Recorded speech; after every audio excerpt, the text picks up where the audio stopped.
Lead us from the unreal to the real. Lead us from darkness to light. Lead us from death to immortality.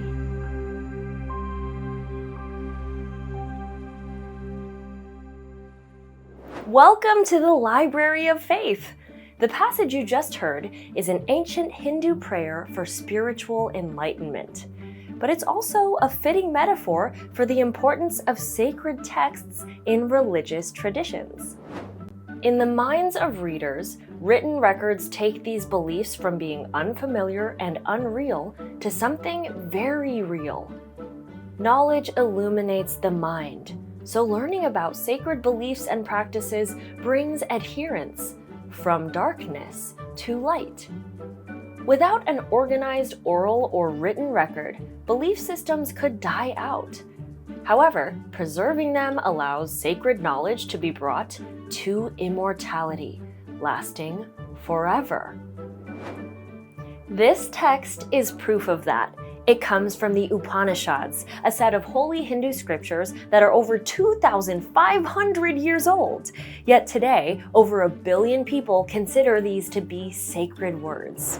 Today, we'll be exploring Hindu sacred texts. Let's go!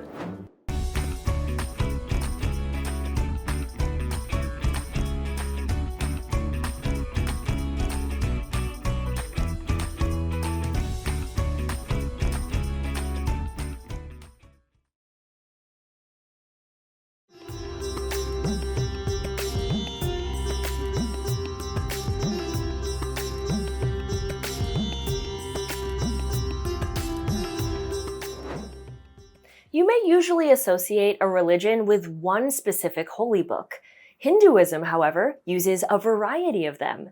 These texts are divided into two categories, Shruti and Smriti. Shruti is divine wisdom said to have been revealed by deities to sages or wise people. Smriti originates with human authors and is used to explain Shruti. Smriti texts are not as authoritative as Shruti, but are still influential in explaining Hindu belief and culture. Let's take a look at some examples.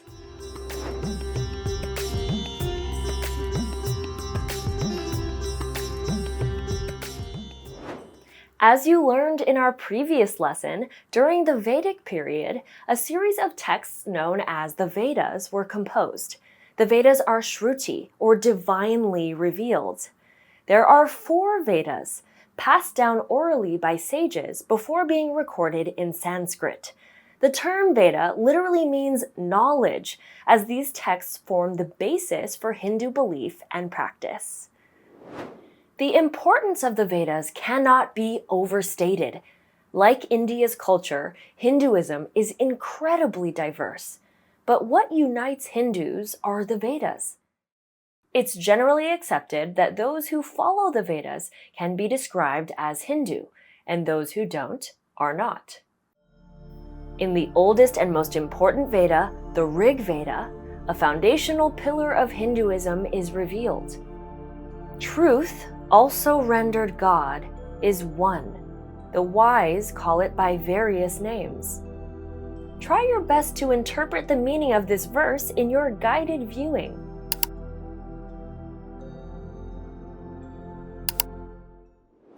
Truth, which many Hindus equate with God, is one. Based on your prior knowledge, what or who does this one refer to? Yes, Brahman, the ultimate all-encompassing and formless deity. But at the same time, the Rig Veda says that the wise call this God by various names. What do you think that means? Well, Brahman appears in and takes the form of a vast collection of deities, such as Indra, god of rain and storms, Varuna, god of the skies, and Agni, god of fire. Maybe considering this verse helps you to understand why some Hindus consider themselves monotheistic. God is one, despite having many gods, calling it by various names. The Vedas also prescribe religious rituals. For example, they detail how to carry out ritual sacrifice by burning small amounts of food, such as butter, grains, and herbs, for the gods. In return, the worshipper expects the gods to provide material and spiritual prosperity.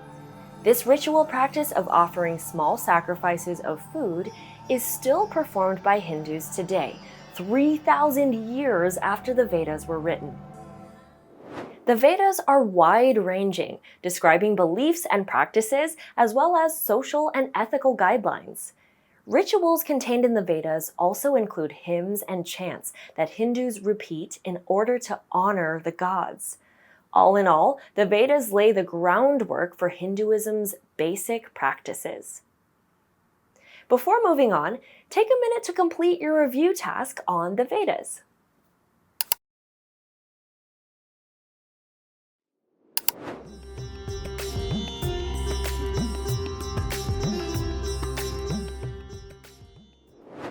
The Upanishads are a collection of texts that form the philosophical foundation of Hinduism.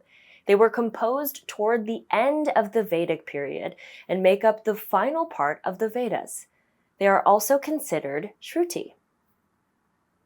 The Upanishads go beyond the ritualistic teachings of the Vedas.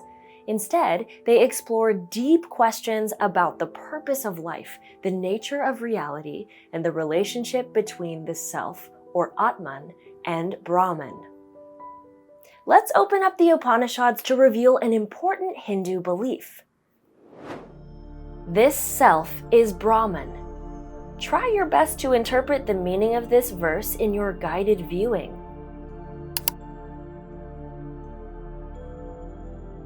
From this text, we learn that the self, or Atman, is Brahman.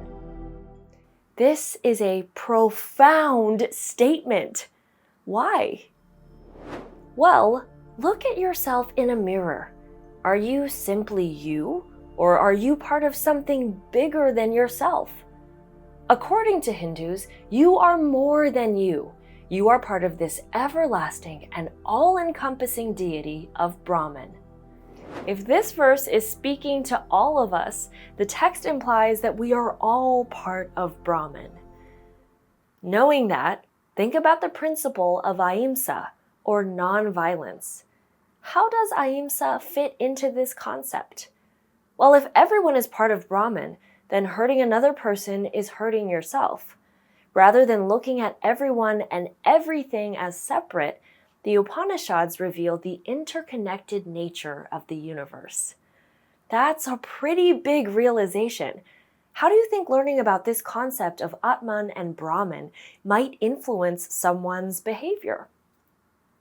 This is just one of many topics covered in the Upanishads, which continue today to lead Hindus to a deeper understanding of themselves and the universe. As we wrap up our discussion on the Upanishads, please complete your guided viewing task.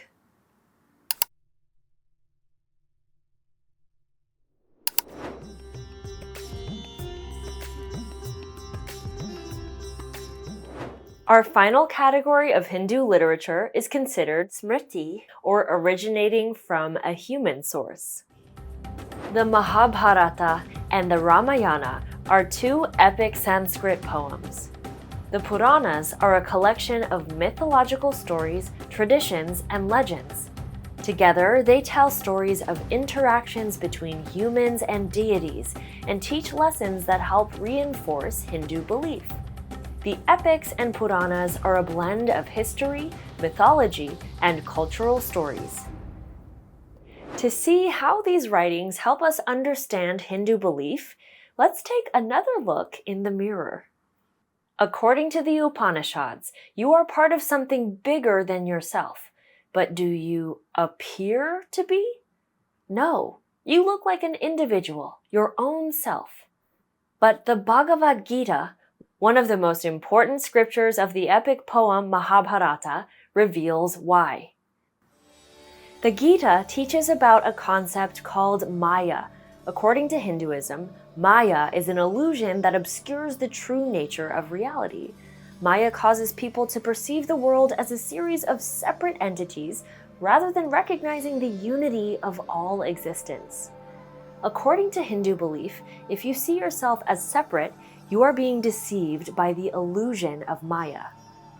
Maya leads a person to pursue selfish desires, become attached to physical things, and ignore the interconnectedness of the universe. This ultimately traps someone in the cycle of samsara. It's only once a person realizes the unity of existence that they can reach moksha, breaking free from samsara. The Gita outlines several paths to transcending the illusion of Maya and achieving moksha, including selflessly devoting one's life to serving others, to a study of Hindu scripture, or to a particular deity. These are all forms of yoga, or spiritual, mental, and physical practices aimed at uniting with Brahman. The Bhagavad Gita is just one of many epics and legends of Hindu tradition. We'll be able to explore these in much more detail in our next lesson on deities and stories. But for now, let's check in one last time on your guided viewing task on the epics and Puranas.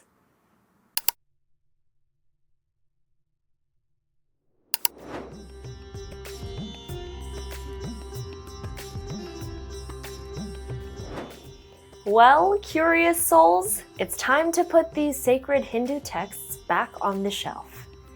Now, usually I might tell you what's going to come in our next lesson, but today let's take a cue from an important Hindu teaching, savoring the present moment.